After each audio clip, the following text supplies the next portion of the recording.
نحمده ونصلي على رسوله الكريم اما بعد فاعوذ بالله من الشيطان الرجيم بسم الله الرحمن الرحيم رب اشرح لي صدري ويسر لي امري واحلل عقدة من لساني يفقهوا قولي.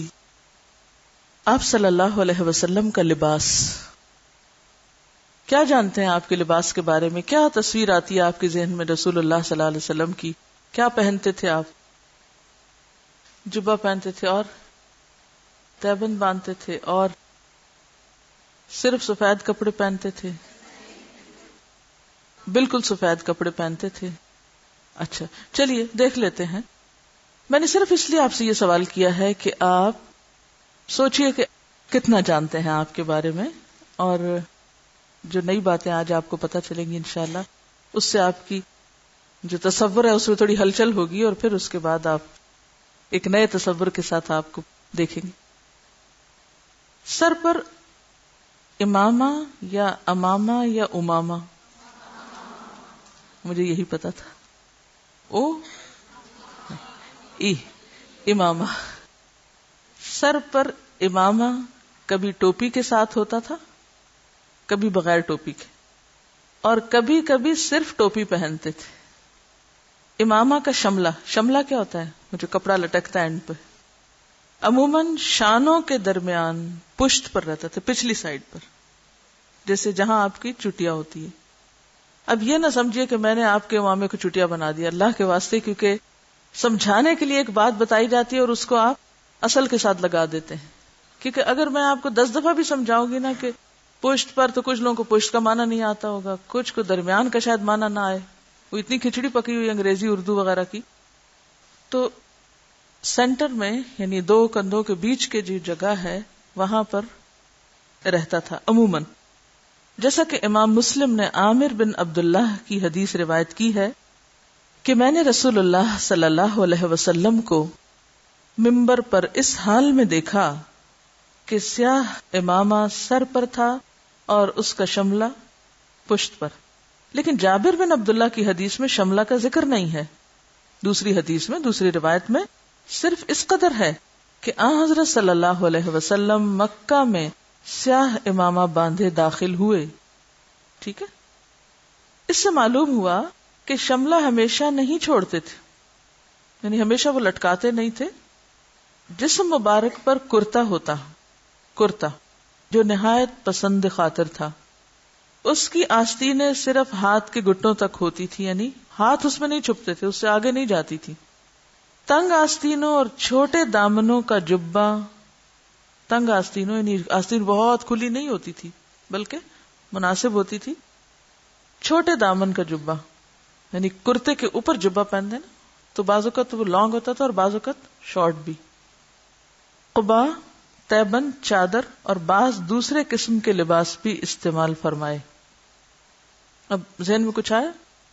کرتا، کرتے پر جبہ، تہبند، امامہ اور سیاہ امامہ، اور کبھی شملہ اور کبھی نہیں، کبھی ٹوپی کے اوپر وہ امامہ لپٹا ہوتا تھا اور کبھی اس کے بغیر.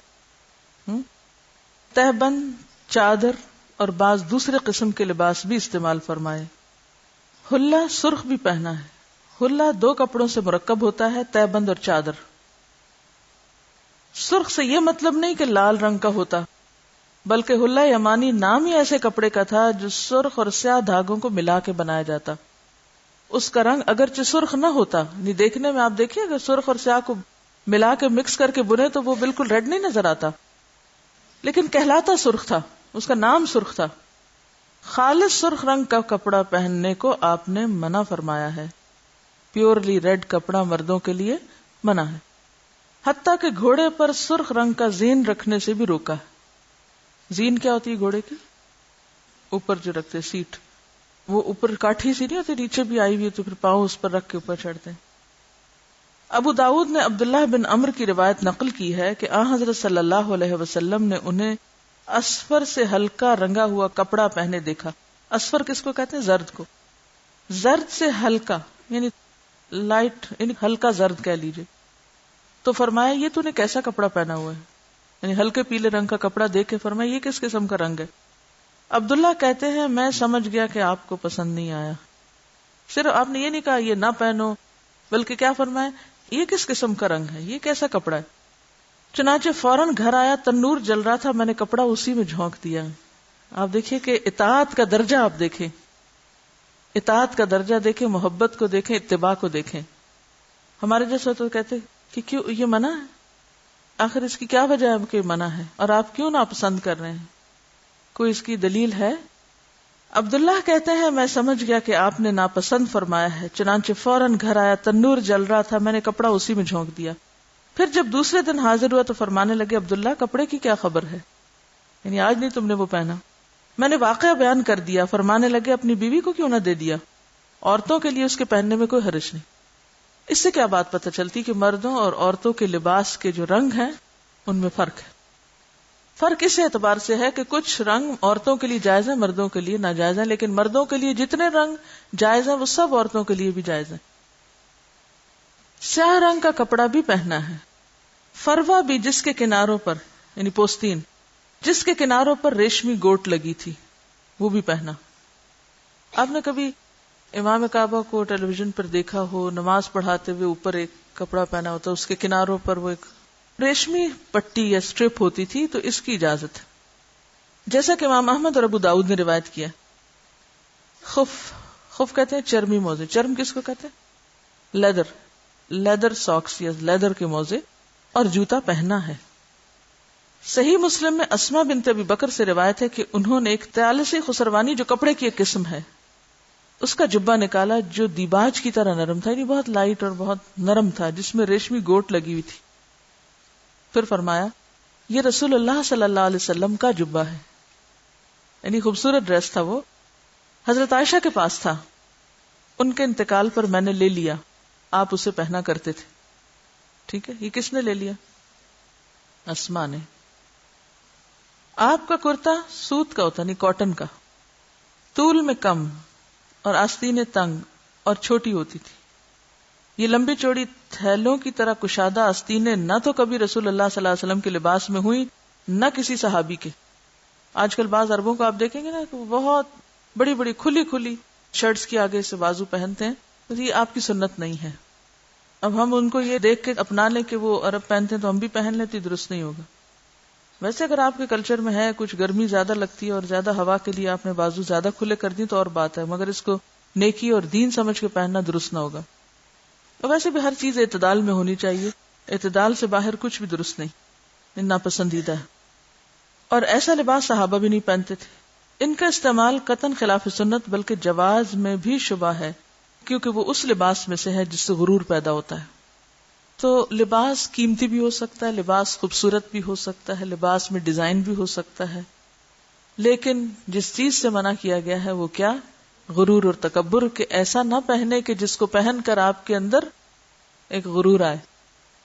سفید رنگ کا کپڑا حضور کو بہت مرغوب تھا، چنانچہ فرمایا سفید کپڑا سب سے بہتر کپڑا ہے، خود بھی پہنو اور مردوں کو بھی اس میں کفناؤ. اسی سے یہ روایت نکلی کہ پھر سفید لٹھے میں کفن بنتا ہے عموماً. لیکن اس کا بھی یہ مطلب نہیں کہ کفن صرف سفید ہو سکتا ہے، آپ کفن بھی رنگین بنا سکتے ہیں، حتیٰ کہ استعمال کی بستر کی چادریں بھی اٹھا کے اس میں مردے کو لپیٹ سکتے ہیں. کوئی ضروری نہیں کہ نیا ہی ہو اور سفید ہی ہو، یعنی پسندیدہ ضرور ہے. پھر وہی بات، دین میں رخصت کی بھی گنجائش ہے.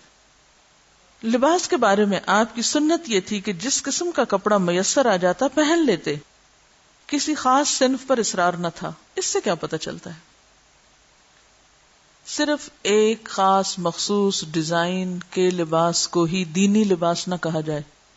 اصل میں تو لباس کے پیچھے شرط کیا ہے کہ غرور والا نہ ہو، تکبر والا نہ ہو، اور کیا نہ ہو، مرد عورتوں کی طرح نہ پہنے، عورتیں مردوں کی طرح نہ پہنے، نہیں ان کی مشابہت مقصود نہ ہو. یہ الگ بات ہے کہ کہیں جا کے ریزمبل تھوڑا بہت کر بھی جائیں، کیونکہ بعض چیزیں اس نیت سے نہیں بنائی جاتی کہ مردوں کی مشابہت میں ہیں، لیکن بعض اوقات آپ جاگرز پہنتے ہیں کوئی ایسی چیز تو اس میں بھی اگرچہ کچھ نہ کچھ فرق ہوتا ہے، لیکن پھر بھی مقصود اس سے مردوں کی مشابہت نہ ہو، ضرورت پوری کرنا تو وہ اور بات ہے.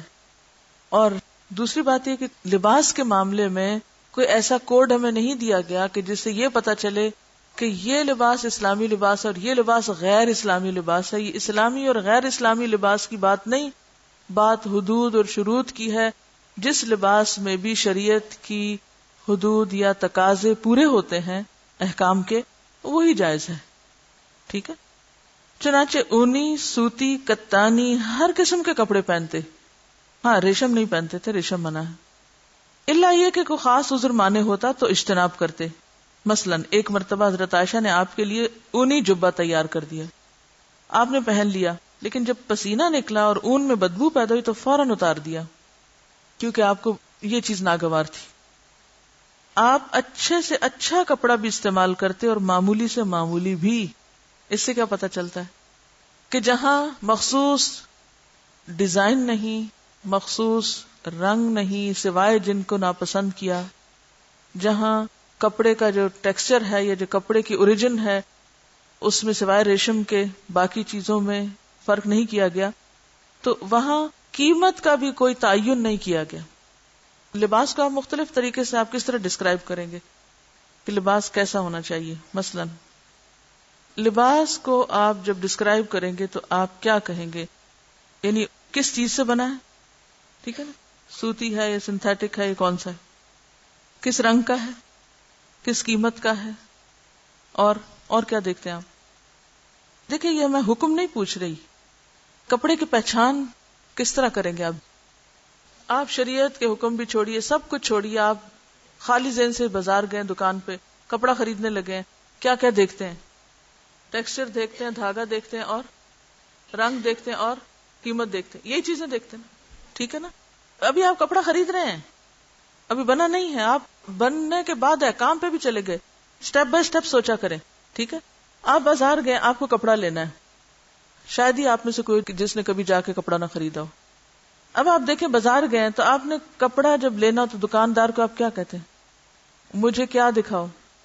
کہتے ہیں کاٹن دکھاؤ یا لینن دکھاؤ. تو سب سے پہلے تو آپ اس کا جو ٹیکسچر ہے یا جو اس کا دھاگا ہے یا جو اس کی نوع ہے وہ دیکھتے ہیں.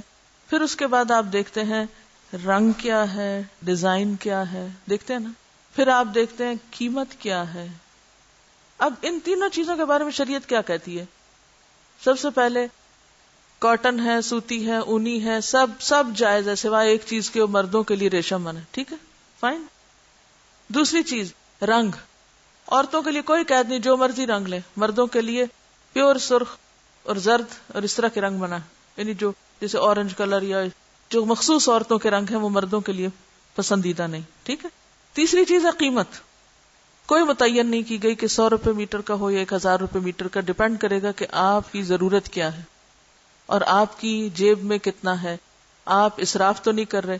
منع جس چیز سے کیا گیا وہ کیا ہے؟ غرور اور تکبر نہ ہو اور دوسروں پر دھاک جمانا نہ ہو.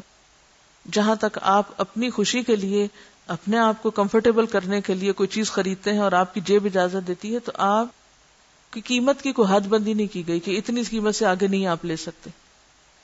اچھا، اب آ گیا اگلا سلوانے کا مرحلہ. اب کوئی خاص ڈیزائن آپ نے بتایا کہ ضرور تہبند پہنو، ضرور جبہ پہنو؟ نہیں، اس میں کوئی پابندی نہیں کی گئی. اس میں کس حد کو مد نظر رکھنا ہوگا؟ ساتر ہو، یعنی سطر ڈھانکتا ہو، اور کیا کرتا ہو؟ اپنے کلائمیٹ کے اعتبار سے وصاف نہ ہو، شفاف نہ ہو. وصاف نہ ہو، شفاف نہ ہو. شفاف کس کو کہتے ہیں؟ See through, transparent. مرد ہو یا عورت، مردوں اور عورتوں کے سطر کی حدود ہے، سطر کی فرق ہے نا دونوں کی، لہذا ان کے سطر کی حدود کو پورا کرنے والا ہو. اب یہ سلائی کا مرحلہ ہے، پہلا خریداری کا مرحلہ تھا، اگلا سلائی کا مرحلہ ہے. ٹھیک ہے. ٹھیک ہے، آپ نے دیکھ لیا کہ بالکل باریک نہیں، اگر باریک ہے اس کے نیچے کچھ پہن لیں یا اوپر سے کچھ چھوڑ لیں.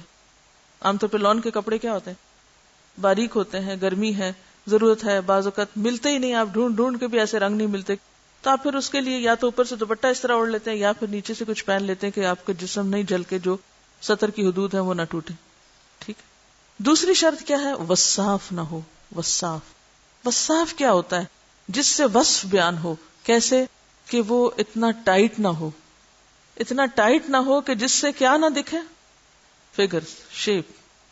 مثلا آپ ایسا پاجامہ پہن کے نماز شروع کر دیں کہ جس سے آپ کی لیگز کا ایک ایک پیچ و خم نظر آ رہا ہو، تو ایسے لباس میں نماز بھی منع ہے، ایسے لباس میں مردوں کے سامنے تو نکلنا منع ہی ہے، بعض لباس ایسے جس میں عورتوں کے سامنے بھی نکلنا پھر منع ہوگا، یعنی وہ حصہ جسم کا جو عورت کو بھی عورت کا نہیں دیکھنا چاہیے، اگر وہ ٹرانسپیرنٹ ہونے کی وجہ سے یا پھر ٹائٹ ہونے کی وجہ سے دکھ رہا ہے تو وہ کیا ہے، وہ منع ہے.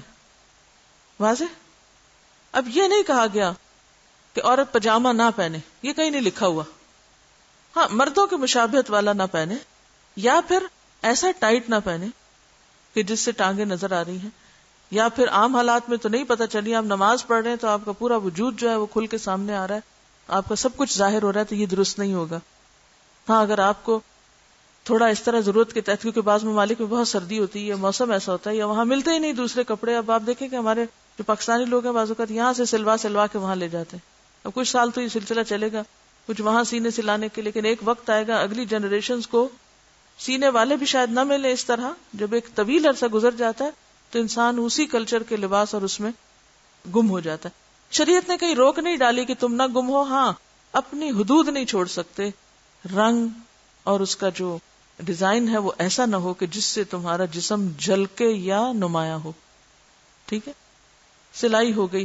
تیسرا مرحلہ ہے اب پہننے کا، یعنی سلائی میں کوئی مخصوص نام نہیں لیے گئے کہ ساڑی نہیں پہننی یا فلاں کپڑا نہیں پہن، یہ نہیں کہا گیا. اس میں بھی حدود رکھ دی گئی. ٹھیک ہے، کہ ساتر ہو، باحیا ہو. کیونکہ ہوتا عام طور پتہ ہے کہ جہاں انسان رہتا ہے نا تو اس کے لیے بڑا حرج ہو جاتا ہے اگر وہ ایسے چیزیں خریدنے کے لیے نکلے جو وہاں ملتی نہیں، اور پھر وہ دوسرے ملک میں کسی کو فون کرے کہ پلیز آپ میرے لیے فلاں کپڑا لیتے آئیں، یا بھجوا دیں، یا سلوا دیں. یہ سارے تکلیف میں ڈالنے والی باتیں ہیں نا لوگوں کو، یہ ممکن نہیں. پھر آپ کو جو لوکلی جو کچھ اویلیبل ہے اس کو دیکھنا پڑتا ہے، آپ خرید لیں، پہنے. صرف ان ممنوع چیزوں سے پرہیز کریں جس کی آپ کو دین نے موٹی موٹی باتیں آپ کو بتا دی ہیں کہ یہ ناپ ہے، اور باقی آپ کو سوچ سمجھ کے حدود طے کرنی ہوگی. پہننے کا مرحلہ، پہننے کے مرحلے میں کیا منع ہے؟ پہن کر غرور اور تکبر نہ ہو، دوسرے کی مقابلہ بازی نہ ہو. ٹھیک ہے، اب یہ ہے حدود. اچھا، پھر یہ ہے کہ پہن کر بھی ننگے نہ رہیں. بعض لوگ دوپٹہ تو اتنا بڑا بنا لیں گے کہ پاؤں سے بھی نیچے جانے والا ہوگا، لیکن پہنے گے کس طرح؟ اس کو ایک کندھے پہ ڈال لیں گے. قرآن کیا کہتا ہے؟ وَلْيَضْرِبْنَ بِخُمُرِهِنَّ عَلَى جِيُوبِهِنَّ. اب اگر آپ یہ حکم نہیں پورا کر رہے تو خمار ہی کے لیے تو کہا ہے اسے جیوب پہ ڈالو. خمار کس کی جمع ہے؟ خمر کی. تو خمار کہاں پہننے کے لیے؟ سر میں تو ہے ہی، لیکن اس کے ساتھ کیا حکم ہے؟ سینے پہ بھی ڈالو. اب آپ چاہے اس کو سکارف کا نام دیں، چاہے دوپٹہ دیں، چاہے اوڑھنی دیں، چاہے آپ چادر کہیں، کچھ بھی کہیں، لیکن کیا حکم ہے کہ اگر آپ کا کرتا باریک ہے یا تنگ ہے یا ڈھیلا ڈالا نہیں ہے تو پھر آپ کو اپنے سینے کے اوپر اگین کچھ نہ کچھ ڈالنا ہوگا، چاہے آپ کہاں ہوں، گھر کے مردوں کے سامنے جو بھائی ہیں یا باپ ہیں یا کوئی بھی، تو وہاں بھی باحیا رہنا ہوگا. ٹھیک ہے، ایون عورتوں کی محفل میں بھی بالکل اپنے فگرز نمایاں کر کے بیٹھنے سے منع کیا گیا نا. مجھے ویسے حیرت ہوتی ہے بعض اوقات لوگوں کے کوٹس دیکھ کے، کوٹ آپ اوپر کس لیے پہنتے ہیں؟ یعنی جو باہر کا کپڑا آپ گھر سے باہر نکلنے کے لیے پہننے لگے ہیں تو آپ وہ کس مقصد کے لیے پہنتے ہیں؟ زینت چھپانے کے لیے. اور اگر ان کے اندر زینت ہو تو پھر کیا حکم دیں گے آپ؟ میں تو کچھ نہیں دوں گی، آپ خود ہی حکم لگائیں. اگر آپ نے کوٹ کے اندر اتنی زینت ڈال لی ہے کہ آپ نے اس کے اوپر چمکیں بھی لگا لی، آپ نے اس کے اوپر کڑھائیاں بھی خوب کر لی، آپ نے اوپر پرنٹ بھی ڈلوا لیے، آپ نے دورے سلوا لیے، دیکھیے کہیں شریعت میں یہ نہیں ملے گا یہ نہ لگائیں، یہ نہ لٹکائیں، یہ آپ کو خود سوچنا ہوگا. کیوں؟ اس لیے کہ شریعت نے کیا حکم دیا، کیا کریں؟ ٹائٹ ہو گئے نا گاؤن تو کیا ہوا؟ وصاف ہو گئے.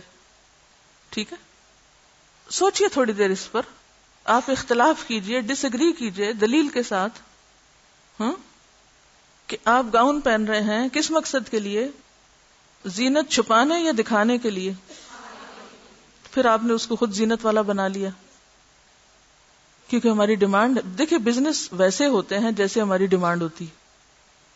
بعض اوقات اس چیز کو بھی حجت بنایا جاتا ہے کہ وہ گلف کنٹریز میں یا سعودی عرب میں یا دبئی میں یا فلاں جگہ پر یہ ایسا ہوتا ہے.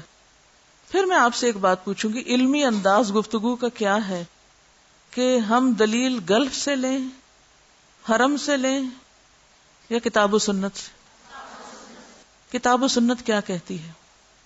عورت باہر نکلے تو زینت ظاہر کرے یا چھپائے؟ یہ پڑھ لیا آپ نے؟ شور سوچ سمجھ کے بولیں، میرے پیچھے مت بولیں. اگر آپ یہ کہتے نہیں قرآن کہتا ہے عورت باہر نکل کے زینت ظاہر کرے، پھر آپ جو چاہیں پہن کے نکلیں. اور اگر قرآن کہتا ہے وَلَا يُبْدِينَ زِينَتَهُنَّ، تو پھر زینت میں جو چیز بھی آتی ہے اس کے آپ کو تحفظ کرنا ہوگا، اور اس پہ ذرا خود بھی تھوڑا سا خدا کے خوف اور تقوی سے کام لینا ہوگا. چلیے آگے چلتے ہیں. تیسرا لباس پہننے کا مرحلہ تھا نا جو میں ڈسکس کر رہی تھی. تو نہ تو غرور و تکبر ہو اور نہ ہی کوئی ایسا لباس ہو جس سے آپ کی عبادت میں خلل آ رہا ہو.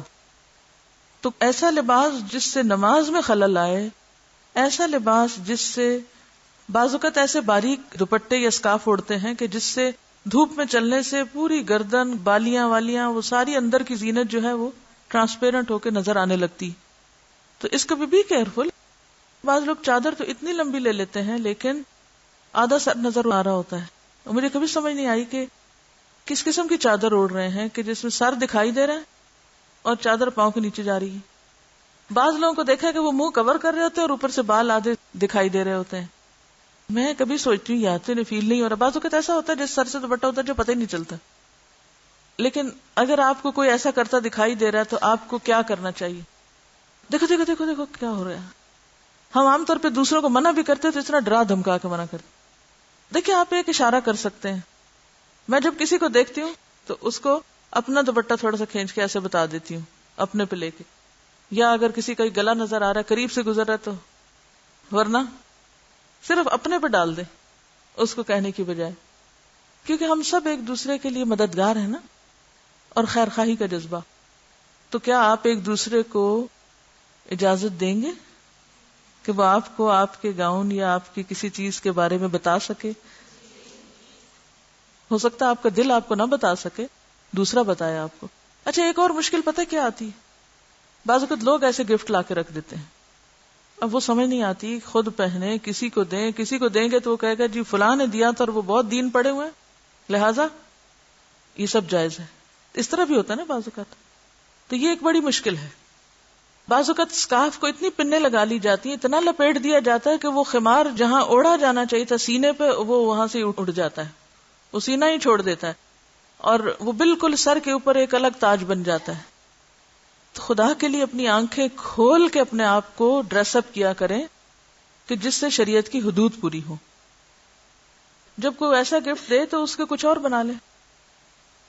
یہ کہہ رہی ہیں کہ بعض اوقات شلوار کے پائنچے اتنے اونچے ہوتے ہیں کہ وہ نماز میں ٹخنے اور پنڈلیاں تک نظر آنے لگتے ہیں. نماز نہیں ہوتی.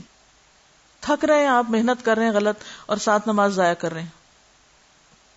بعض اوقات قمیض بھی اونچی اور شلوار بھی تنگ اور پھر سجدہ سنت کے مطابق ہونے لگا ہے. تو اب آپ خود سوچے سین کیا ہوگا اس سنت کا. وہی میں نے سی سا کی مثال دی نا، ایک طرف جاتے تو دوسری وہ اوپر اٹھ جاتی ہے بات. دیکھیے اس میں کسی انسان کے لیے نہیں بلکہ سوچ سمجھ کے آپ ایک چیز کو لیں کہ شریعت کیا کہتے. شریعت کو کھیل تماشا کیوں بناتے ہیں آپ؟ دین کو ایسی چیز کیوں بناتے کہ لوگ ہنسے اس پر؟ چلیے آگے چلتے ہیں. آپ اچھے سے اچھا کپڑا بھی استعمال کرتے، جواز ہے اس کا، منع نہیں ہے قیمتی کپڑا پہننے کا، اور معمولی سے معمولی بھی. لیکن یہ نہیں کہ اگر آپ ایک دفعہ اچھا پہنتے ہیں تو کبھی معمولی پہننا پڑے تو آپ کہیں یہ تو میری شان کے خلاف. یہ نہیں ہونا چاہیے. کبھی اچھا پہنے اور کبھی معمولی بھی پہنے. کبھی پیوند بھی لگا ہوا پہننا پڑے تو اس کو بھی پہن کے اتنے ہی مطمئن نظر آئیں جتنا آپ بہت اچھا کپڑا پہن کے. دیکھیے اصل چیز ہے دل کی کیفیت. کس کو پہن کے آپ اندر سے کیا ہو گئے یہ کون کنٹرول کرے گا؟ کون مفتی؟ دل کا مفتی.